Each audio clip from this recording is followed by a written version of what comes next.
Welcome to Investigael. Are you ready to Investigael with me? Because today we're investigating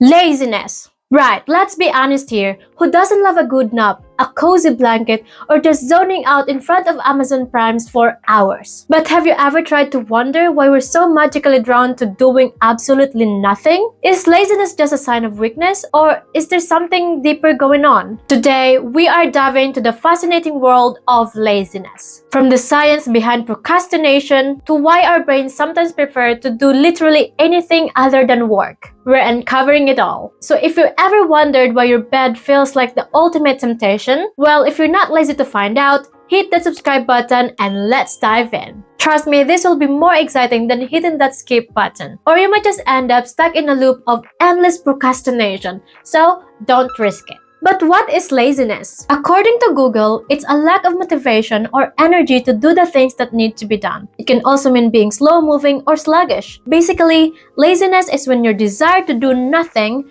wins over your to-do list. But honestly, I think laziness is more than just a lack of energy. Sometimes it's a sign that we're avoiding something, whether it's fear, stress, or just the discomfort of trying something new. It's like our brain's way of hitting pause even when we know we should be hitting play. Just like this video. Hit play and keep watching until the end. Waking up versus bed.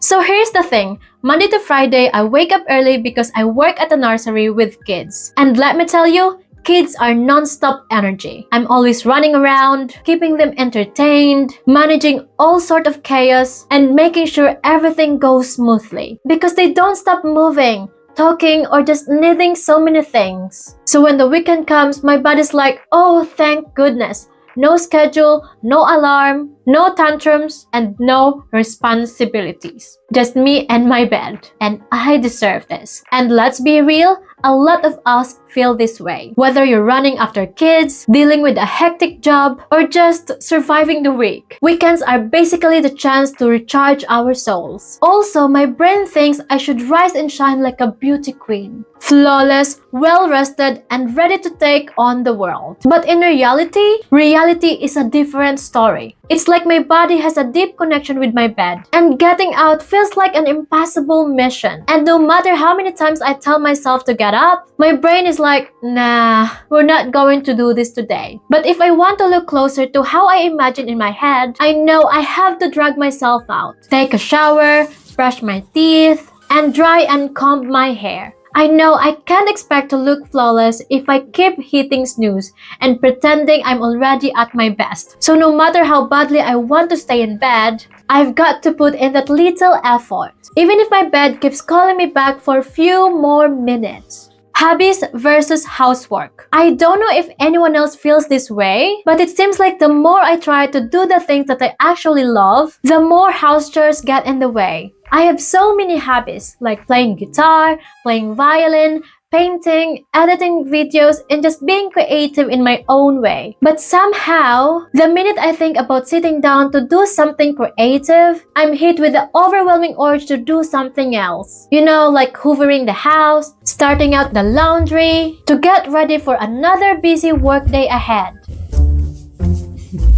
Loading and starting the dishwasher, and folding the never-ending pile of clothes. The worst part? I'm just too drained to even think about picking up my guitar or even set up my paints. I end up staring at my instruments or art supplies, thinking, I really want to do this. But my brain is like, nah, we're too tired from all those cleaning. It's like I can't find the energy to do the things I love because I've already spent it on house chores. And it is frustrating, like really frustrating because these are the things that make me happy. But after dealing with all the stuff, I just want to collapse on my bed and pretend like the rest of the world doesn't exist. Hobbies versus social media. It's also been a year since I last touched my violin.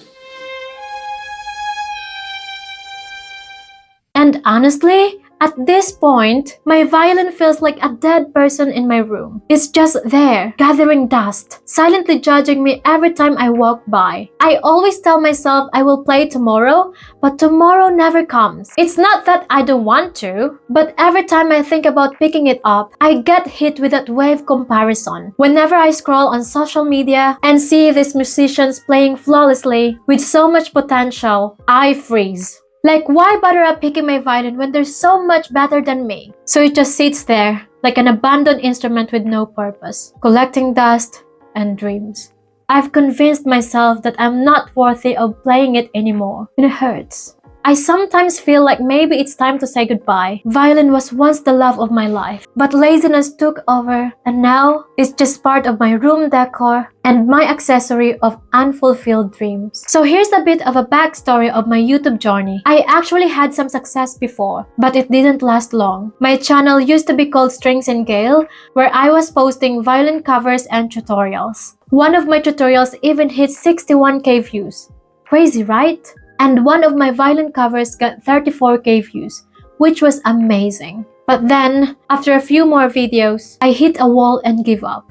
I found myself falling into the trap of laziness, where it's easier to stay in the comfort zone than to push forward. It's like I convinced myself that it was too much effort, and my motivation just faded. But here's the thing about laziness. It's a sneaky little thing that feeds off our doubts and the fear of failures. It tricks us into thinking we're too tired or we're too busy, when in reality, we just need to take over that initial hump and take action. Healthy eating versus laziness. Why is it so hard to cook something healthy even when I love shopping and buying those amazing nutritious food? I'm all about fresh veggies, whole grains, and all that good stuff. But when it comes to actually cooking, that's where I hit a wall. Cooking for me, it's like it's going to take ages to prepare and cook. So the convenience of grabbing a snack feels way easier. Instead of preparing up a healthy meal, I end up eating something quick just to have something in my belly. Even though I know it's not the healthiest option. Laziness makes us choose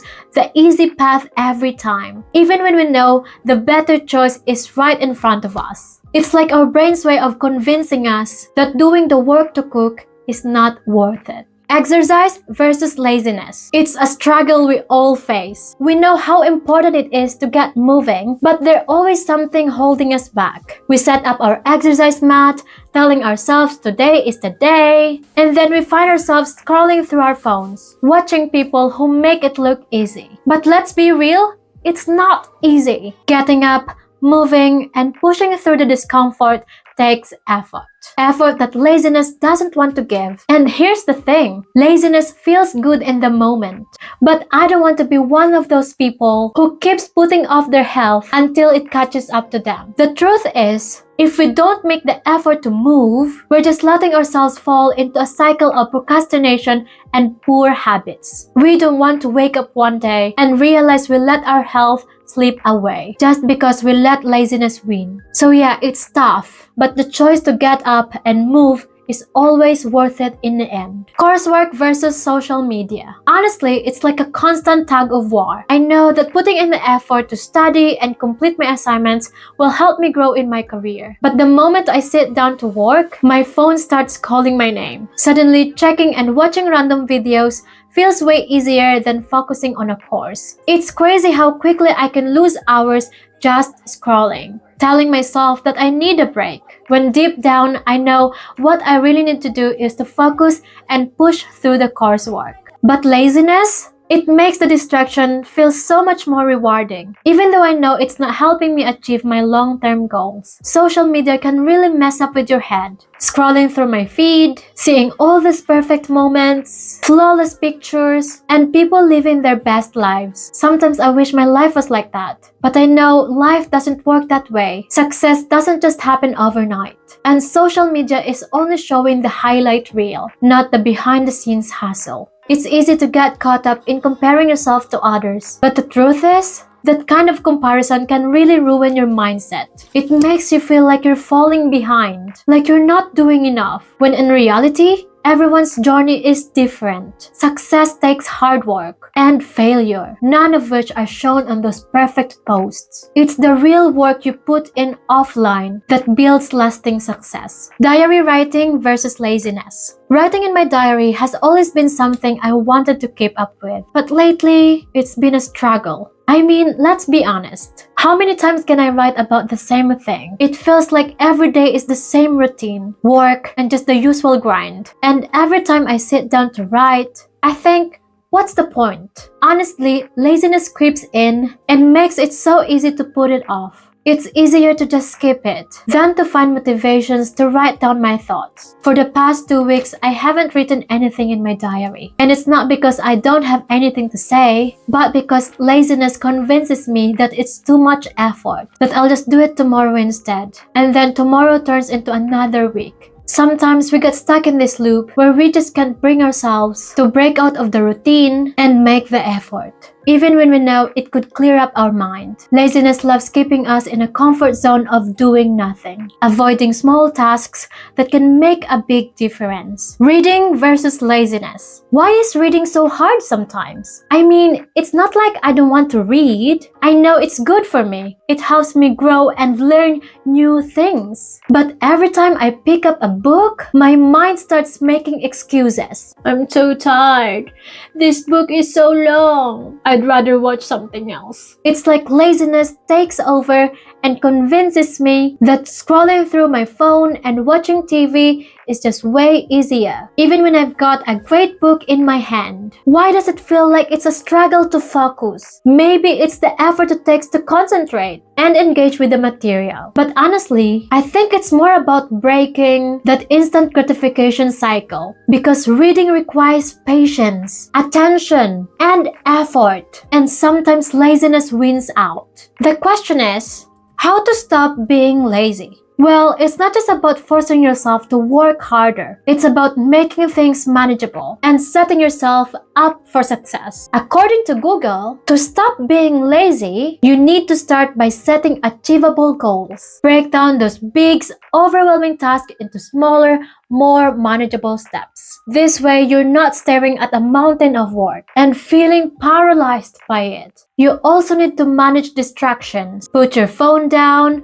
turn off your notifications, and create a space where you can focus. But here's the thing. It's important to reward yourself when you hit those milestones. Celebrate those small wins. Prioritize tasks so that you're not doing everything at once. And make sure to create a structured plan so you know exactly what you need to do.